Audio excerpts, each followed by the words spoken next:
Hello everyone, आप सभी का मेरे चैनल में बहुत बहुत स्वागत है। आई होप कि आप सभी ठीक होंगे। और मैं वीडियो शुरू करने से पहले आप सभी को मेरे बारे में बता देती हूँ कि मैं हनुमानगढ़ में रहती हूँ और मेरा नाम पूजा है। तो बहुत दिनों पहले मैंने आप सभी को बोला था कि मेरा ऑपरेशन होने वाला है, तो उसी की स्टोरी मैं आज सभी के साथ में शेयर करने वाली हूँ, जिसको हम ये भी कह सकते हैं कि माय ऑपरेशन स्टोरी। वही मैं आज आप सभी के साथ में शेयर करने वाली हूँ कि मेरा एक्सपीरियंस कैसा रहा है इसमें। तो आज 10 तारीख है और आज से ठीक 1 महीने पहले 10 तारीख के दिन ही मेरा ऑपरेशन हुआ था, जो कि प्राइवेट हॉस्पिटल में हुआ था हमारे हनुमानगढ़ में। यहीं पे टाउन रोड पे एक हॉस्पिटल है, वहीं पे मेरा ऑपरेशन हुआ था। वही मैं आज आप सभी के साथ में शेयर करने वाली हूँ। तो मेरा कोई उस दिन ये नहीं था कि मुझे उस दिन ऑपरेशन करवाना ही है। 25 तारीख को पहले मैं सरकारी हॉस्पिटल में गई थी, लेकिन किसी रीज़न्स की वजह से उस दिन मेरा ऑपरेशन कैंसिल हो गया। तो उसके बाद को नहीं 25 जनवरी को मैं गई थी सरकारी हॉस्पिटल में ऑपरेशन करवाने के लिए, लेकिन उस दिन चेकअप वगैरह हुए और उसके बाद जो है उन्होंने मना कर दिया कि नहीं, मेरा ऑपरेशन नहीं होगा। और पीछे से जो आवाज़ आ रही है उसके लिए मैं पहले ही आप सभी को सॉरी बोल देती हूँ, और उसको इग्नोर कीजिएगा आप सब, क्योंकि बाबू अभी वॉकर पे बैठा हुआ है, वो खेल रहा है। तो मैंने सोचा कि मैं थोड़ी देर की एक वीडियो बना लेती हूँ। तो उस दिन 25 फरवरी को तो मेरा ऑपरेशन नहीं हो पाया। 25 फरवरी नहीं, 25 जनवरी को मैं गई थी ऑपरेशन करवाने के लिए। उस दिन मेरा ऑपरेशन होना जो है वो कैंसिल हो गया था। तो उसके बाद कितने 5-6 फरवरी को मेरे पास फ़ोन आया पापा का कि यहाँ पे आंगनवाड़ी वाली है, उनसे मैंने सारी बात कर ली है और तू आ जा यहाँ पे, यहीं पे तेरा ऑपरेशन करवा देंगे और तेरी मम्मी तेरा ध्यान भी रख लेंगी और हम बच्चे को भी संभाल लेंगे। जैसे कि आपको पता ही है कि मेरे दोनों बच्चे जो हैं वो छोटे हैं, तो उनका ध्यान बहुत ही ज़्यादा रखना पड़ता है। और उसके बाद पापा से मैंने बात की। उसके बाद मैंने पापा को बोला कि मैं मम्मी जी से, मतलब मेरी सासू माँ और मेरे हस्बैंड से पूछ के मैं बताती हूँ कि क्या करना है, क्या डिसीज़न लेना है। तो उसके बाद जो है मैंने दोनों से पूछा, तो दोनों की हाँ ही थी कि हाँ जाके करवा सकते हैं ऑपरेशन। दोनों को मैंने बोला, मेरे हस्बैंड और मेरी मम्मी जी को, कि पापा ऑपरेशन के लिए बुला रहे हैं। तो दोनों का जवाब यही था कि हाँ ठीक है, चली जाओ और करवा लेना ऑपरेशन। तो मैं 9 तारीख को शाम के टाइम में गई थी यहाँ से, और 10 तारीख की डेट थी जिस दिन मेरे को ऑपरेशन करवाना था। तो 9 तारीख को 7-8 बज गए थे मुझे शाम के टाइम में जाते जाते। और उसके बाद अगले दिन हम तैयार हुए जाने के लिए हॉस्पिटल। और मुझे जो है ना उस दिन बहुत ही ज़्यादा डर लग रहा था, बहुत ही ज़्यादा डर लग रहा था कि पता नहीं हॉस्पिटल में मेरे साथ क्या होगा क्या नहीं। तो फाइनली जो है हम हॉस्पिटल गए, साथ में आंगनवाड़ी वाली आंटी जो है वो भी गई थी हमारे साथ हॉस्पिटल। और वहाँ पे क्या था, ऑपरेशन से पहले ही जो नर्स थी उन्होंने बोल दिया था कि अगर आपके पास कोई भी गोल्ड या सिल्वर की ज्वेलरी है तो वो निकाल दीजिए। मेरे पास कुछ तो था नहीं, बस एक मेरे पैरों में पायल थी, तो वो भी मैंने हटा के रख दी थी, ताकि अगर कोई भी किसी की चीज़ गायब हो जाती है, किसी के ऊपर कोई भी ब्लेम ना आए, तो इसलिए वो पहले ही सबको वार्न कर देते हैं। अगर आपके पास ऐसी कोई भी चीज़ है तो आप उसको निकाल के अपनी फैमिली वालों को दे दीजिए। तो उसके बाद हम 2 थे उस दिन हॉस्पिटल में जिनका ऑपरेशन होना था। एक मैं थी और मेरे अलावा एक और लेडी थी, वो तो काफ़ी एज की लग रही थी।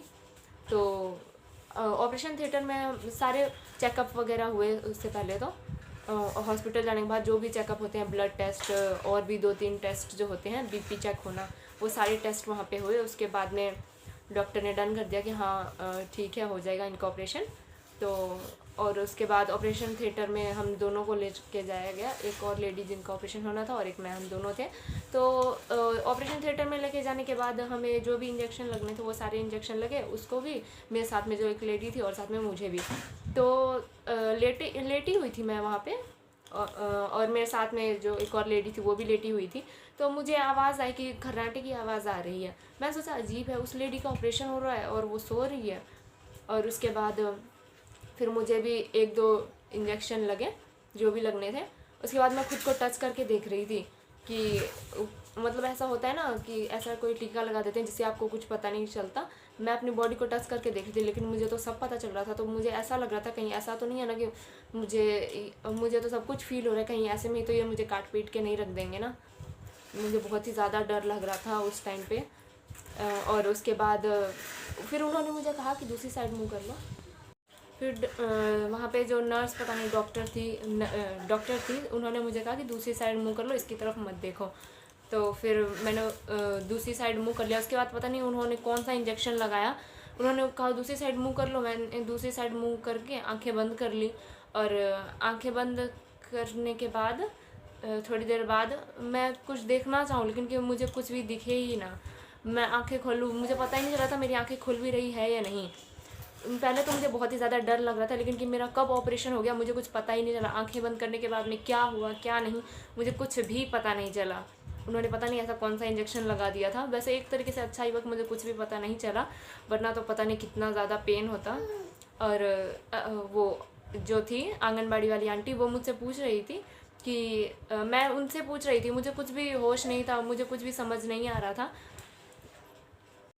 मैं उनसे पूछ रही थी कि कि मेरा ऑपरेशन हो गया क्या। उन्होंने कहा हाँ। मैंने कहा कि कब होगा मेरा ऑपरेशन, कब होगा मेरा ऑपरेशन। मैं उनसे ऐसे पूछ रही थी, क्योंकि मुझे तो लगा कि उन्होंने शायद मुझे बेहोशी का इंजेक्शन लगा दिया और अभी मेरा ऑपरेशन होगा, लेकिन कि वो कहती कि तेरा ऑपरेशन तो हो गया। मुझे यकीन ही नहीं हो रहा था। मैं अपने बॉडी को टच करने की कोशिश कर रही थी, लेकिन मुझे पता ही नहीं चल रहा था कि मैं मेरी बॉडी को टच कर पा रही हूँ या नहीं कर पा रही। उसके कुछ देर बाद जब मुझे थोड़ा थोड़ा होश आया, उसके बाद घर लेके आया गया। वहीं पे से कोई गाड़ी रिज़र्व की थी, कार थी एक, वही उसी से घर लेके आए थे।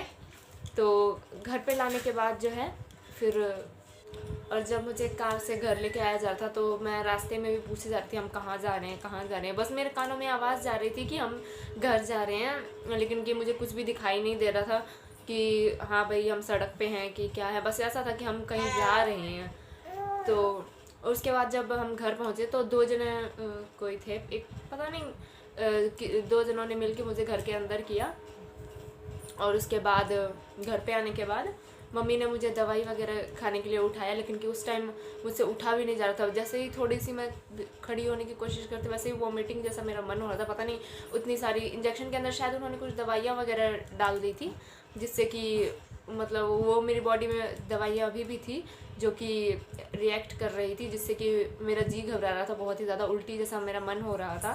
तो उसके बाद अगर मैं थोड़ा सा भी जैसे कि खड़ी होने की कोशिश करती तो मुझसे खड़ा नहीं हुआ जा रहा था। और जैसे ही मैं खड़ी होती और मेरा जो है वॉमिटिंग जैसा मन हो रहा था, उस टाइम पे ऐसा हो रहा था मेरे साथ। और उस दिन तो मैंने कुछ, मम्मी ने बिस्किट मंगवाया था कि कुछ हार्ड तो खा नहीं पाएगी, बिस्किट खा लेगी, बिस्किट खाने के बाद में ये दवाइयाँ ले लेगी, लेकिन उस टाइम पे मुझसे बिस्किट खाने के लिए भी नहीं उठा जा रहा था।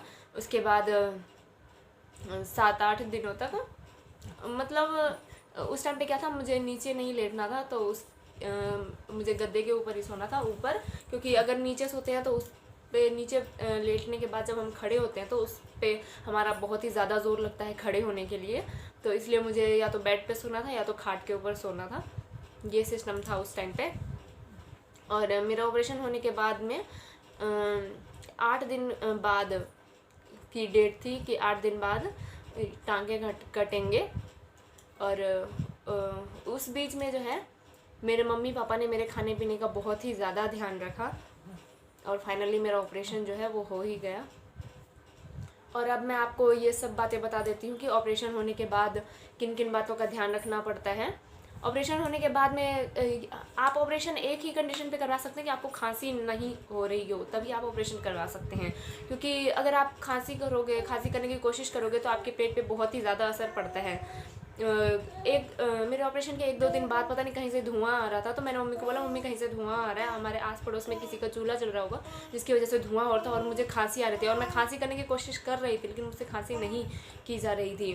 और मेरे ऑपरेशन के 1-2 दिन बाद ही मेरी चाची मम्मी यूँ ही हंसी मजाक की बातें कर रहे थे, तो मैं उनको बोली थी हंसी मजाक मत करो, मुझे हंसी आ रही है। मैं उस टाइम पे हंसने की कोशिश कर रही थी, लेकिन मुझसे हंसा नहीं जा रहा था। चाची और हंस रही थी तो मैं भी हंसते हंसते एक दिन तो ऐसा हुआ कि मैं रो पड़ी। इस कंडीशन में भी नहीं थी कि मैं हंस पाऊँ। और अगर छींकने की कोशिश करूँ तो उस पर भी मेरा सारा जोर लगे और मुझे बहुत ही ज़्यादा रोना आए कि पता नहीं कैसी कंडीशन हो गई, ना ही मैं हंस सकती हूँ, ना ही छींक सकती हूँ, और ना ही मैं खांसी कर सकती हूँ। ये सारी चीज़ें मैं नहीं कर सकती। तो अगर आपके घर में कोई भी ऑपरेशन के पेशेंट हैं तो उस टाइम पे आप ध्यान रखें कि आपके घर में धुआं ना हो, आप उसके सामने ऐसी कोई भी बात ना करें कि जिससे कि उसको हंसी आए। तो ऐसा होता था, अगर उनकी कोई हंसी मजाक वाली बात होती थी तो वो उस टाइम पे नहीं करते थे मेरे सामने, लेकिन फिर भी बाई चांस होता ही है, बातों बातों में कोई हंसी मजाक वाली बात निकल ही जाती है, तो मुझे हंसी आने लग जाती, लेकिन उस टाइम पे मैं नहीं हंस पाती थी। तो यही थी मेरी स्टोरी जो कि मैंने आप सभी के साथ में शेयर की। आई होप कि आप सभी को मेरी ये वीडियो थोड़ी बहुत भी हेल्पफुल लगी होगी, और अगर मेरी ये वीडियो आप सभी को पसंद आई होगी तो प्लीज़ मेरी वीडियो को लाइक करें, कमेंट करें और शेयर करें। और हाँ, अगर आप सब मेरे चैनल पर नए हैं तो मेरे चैनल को सब्सक्राइब ज़रूर करें। तो मिलूँगी मेरी नेक्स्ट वीडियो में, तब तक के लिए आप सभी को बाय बाय।